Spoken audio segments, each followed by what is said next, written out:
अस्सलाम वालेकुम, welcome to the physics concepts. आज जिस टॉपिक की हम बात कर रहे हैं वो है डायमेंशंस ऑफ फिजिकल क्वांटिटीज़। ये मोस्ट इम्पॉर्टेंट टॉपिक है फॉर क्लास फर्स्ट ईयर और इंटर के लिए, क्योंकि इससे रिलेटेड क्वेश्चंस, एमसीक्यूज़ और थ्योरी के साथ जो डेरिवेशन होती है वो मोस्टली पेपर के अंदर आती है। तो ध्यान से टॉपिक को देखिएगा, इंशाल्लाह ये कॉन्सेप्ट भी क्लियर होगा। So dimension is defined as the dimension is a word which is used to denote the qualitative nature of physical quantity, and it's written within square bracket such as length, mass and time. इसका मतलब है कि जो dimension है वो physical quantity की मयार की नोयत को रिप्रेजेंट करता है।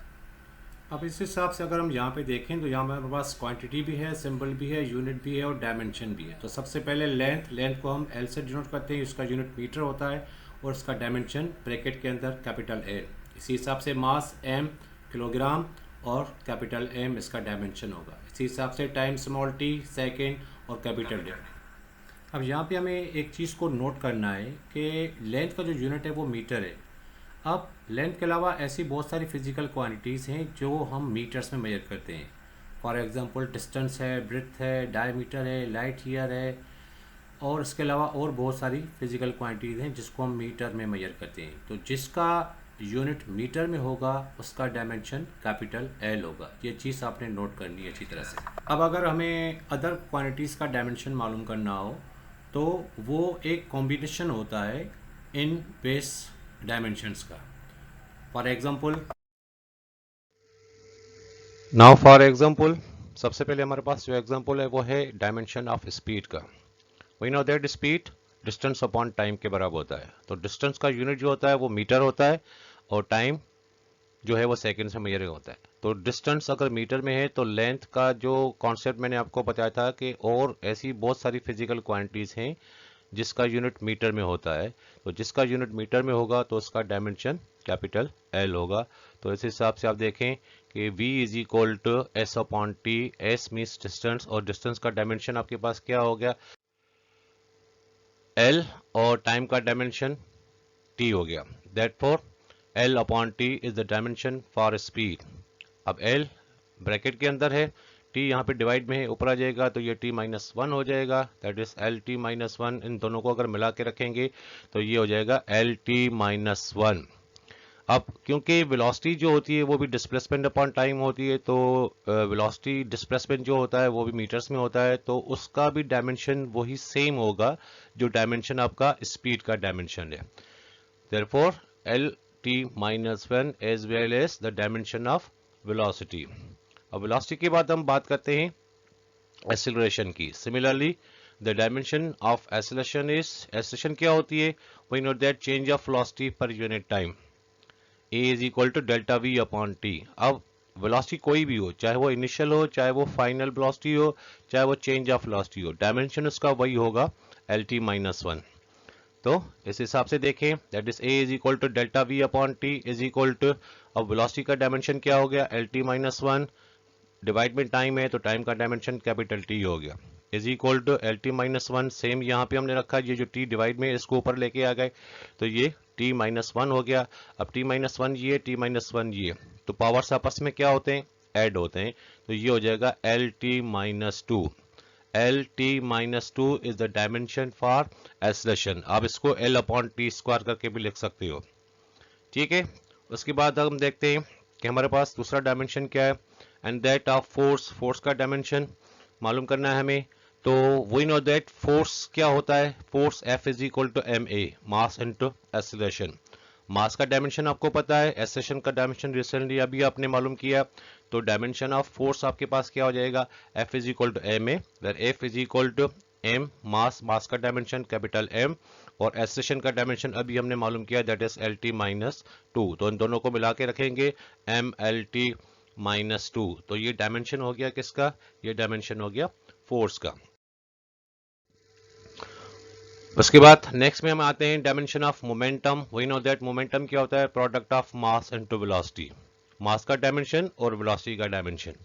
इस हिसाब से देखें, P is equal to mass का dimension, capital M, velocity LT minus 1, so the dimension for momentum is MLT minus 1.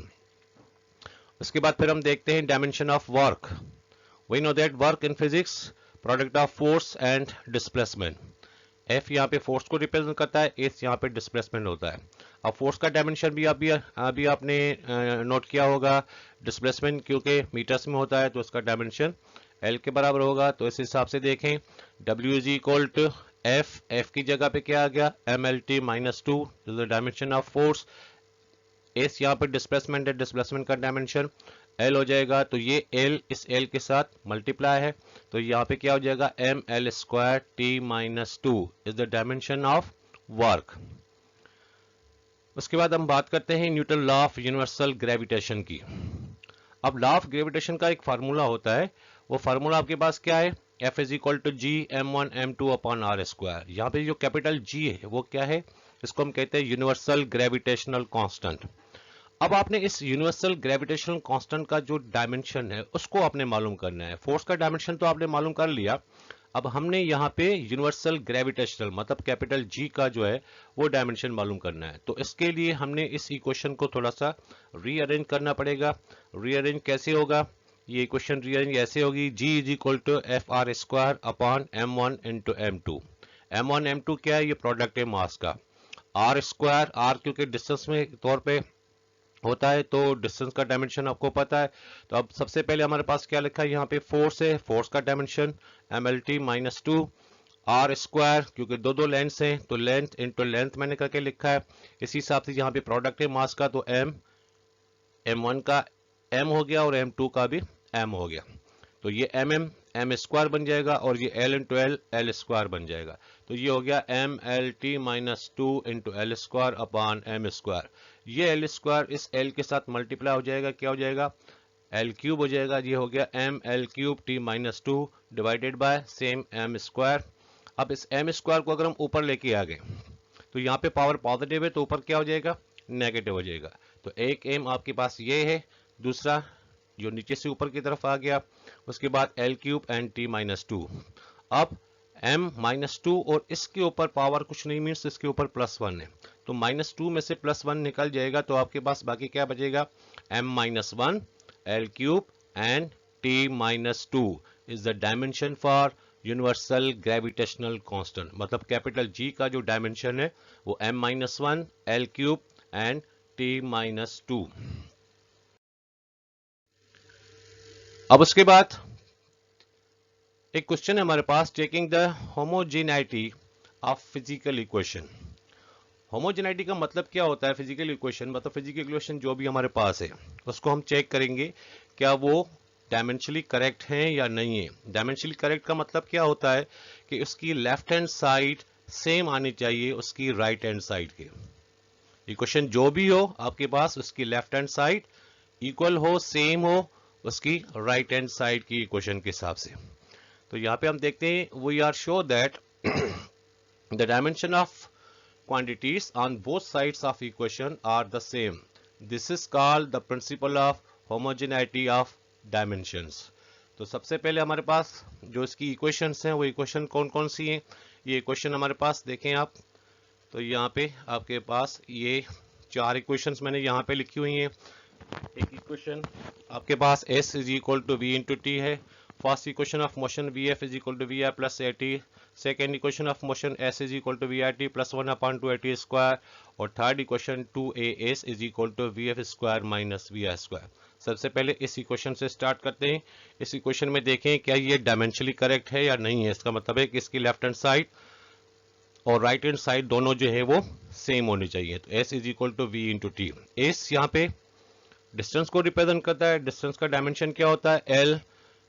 और V यहाँ पे अगर स्पीड है तो स्पीड का डायमेंशन LT माइनस 1 और यहाँ पे T है तो T का डायमेंशन T.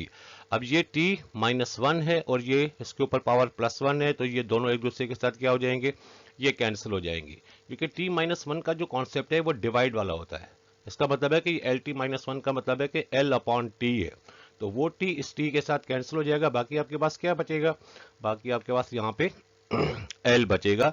तो ये इक्वेशन जो है आपके पास वो डायमेंशनली करेक्ट है। उसके बाद हम फर्स्ट इक्वेशन को देखते हैं। First equation of motion that is Vf is equal to Vi plus AT। तो Vf मैंने आपको बताया शुरू में कि फाइनल वेलोसिटी हो या इनिशियल वेलोसिटी हो, डायमेंशन उसका वही होगा L अपॉन T या LT माइनस 1। तो यहाँ पे हम शो करते हैं Vf का जो डायमेंशन हो गया वो LT माइनस 1 होगा, इज इक्वल टू Vi का डायमेंशन भी LT माइनस 1 हो गया, प्लस एक्सेलरेशन का dimension LT minus 2 multiply by T। अब ये T और ये माइनस 2 है, ये एक T इस माइनस 2 में से एक निकल जाएगा, यहाँ पे बाकी क्या बचेगा, माइनस 1 बचेगा। तो यहाँ पे आप देखें LT minus 1 is equal to LT minus 1 plus LT minus 1, क्योंकि ये स्क्वायर जो था माइनस 2 जो था इस एक T के साथ एक इसका वो जो वैल्यू है वो खत्म हो गया। अब यहाँ पे LT minus 1 plus LT minus 1, एक ये हो गया दूसरा ये हो गया। तो यहाँ पे हम क्या लिखेंगे, यहाँ पे हम लिखेंगे LT माइनस 1, क्योंकि ये लेफ्ट हैंड साइड है, इज इक्वल टू एक ये दो हो गए 2LT माइनस 1। अब 2 क्या है, 2 एक नंबर है और नंबर का कोई डायमेंशन नहीं होता, therefore 2 is a number which is dimensionless। आप इसको कांस्टेंट भी कह सकते हो। तो ये 2 यहां से निकल जाएगा, तो बाकी आपके पास क्या आ जाएगा, that is LT minus 1 is equal to LT minus 1। मतलब इसकी लेफ्ट हैंड साइड और इसकी राइट हैंड साइड दोनों क्या है, सेम है, इक्वल है। This equation is also dimensionally correct. अब इसके बाद हम सेकंड इक्वेशन ऑफ मोशन को देखते हैं, क्या वो भी डायमेंशनली करेक्ट है या नहीं है। तो यहाँ पे second equation S is equal to VIT plus 1 upon 2 AT square. तो यहाँ पे S डिस्टेंस है, डिस्टेंस का dimension L, VI LT minus 1, time का डायमेंशन कैपिटल T, यहाँ पे एक नंबर है 1 upon 2, same A acceleration LT minus 2 और T स्क्वायर है, तो यहाँ पे डायमेंशन भी T स्क्वायर हो जाएगा। अब यहाँ पे थोड़ा सा आप चेक करें कि ये T माइनस 1 है और यहाँ पे ये T है, तो इस हिसाब से अगर कैंसिल हो जाएंगे, इसका मतलब है कि ये T और ये इसका माइनस 1 ये वाला T, ये दोनों कैंसिल हो जाएंगे। इस हिसाब से अगर यहाँ पे देखें तो ये T माइनस 2 है और यहाँ पे ये T स्क्वायर है, कि ये भी दोनों एक दूसरे के साथ क्या हो जाएंगे, ये भी एक दूसरे के साथ कैंसिल हो जाएंगे।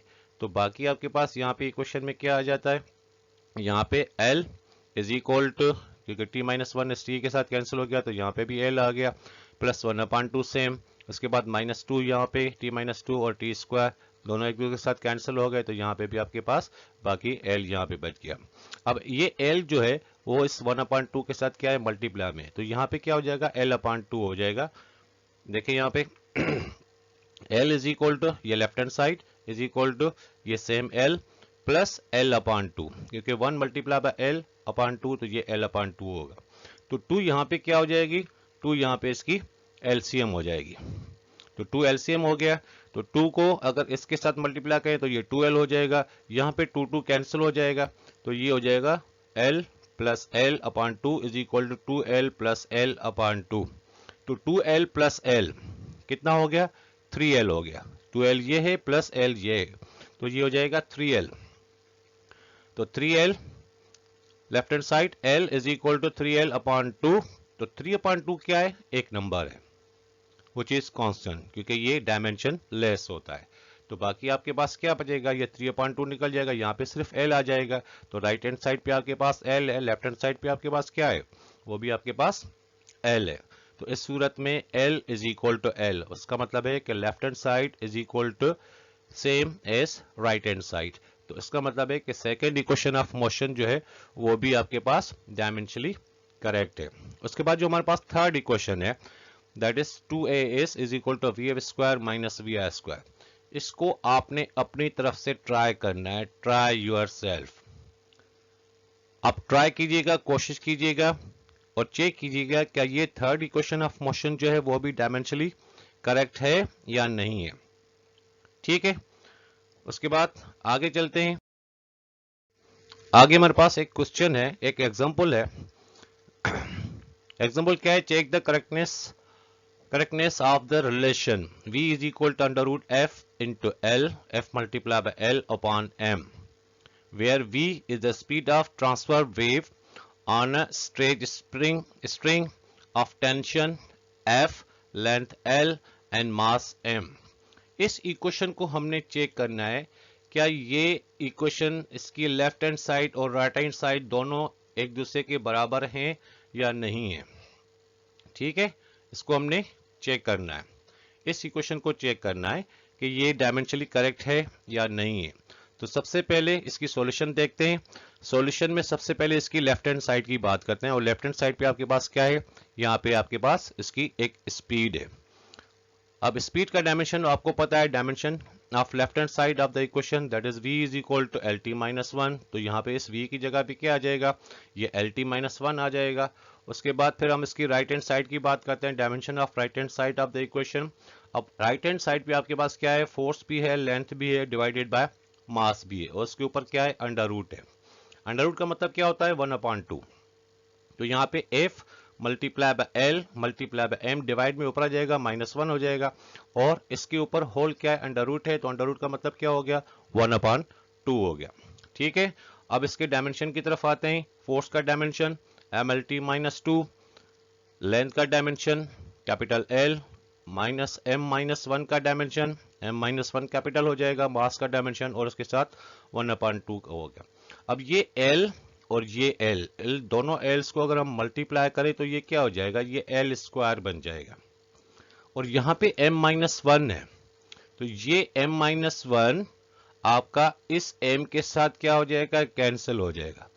इसी हिसाब से L इंटू L आपके पास क्या बन जाएगा, ये L स्क्वायर बन जाएगा। तो यहाँ पे L स्क्वायर T-2 ब्रैकेट में हो गया, उसके बाद फिर 1/2। अब 1/2 का मतलब क्या होता है, हाफ होता है।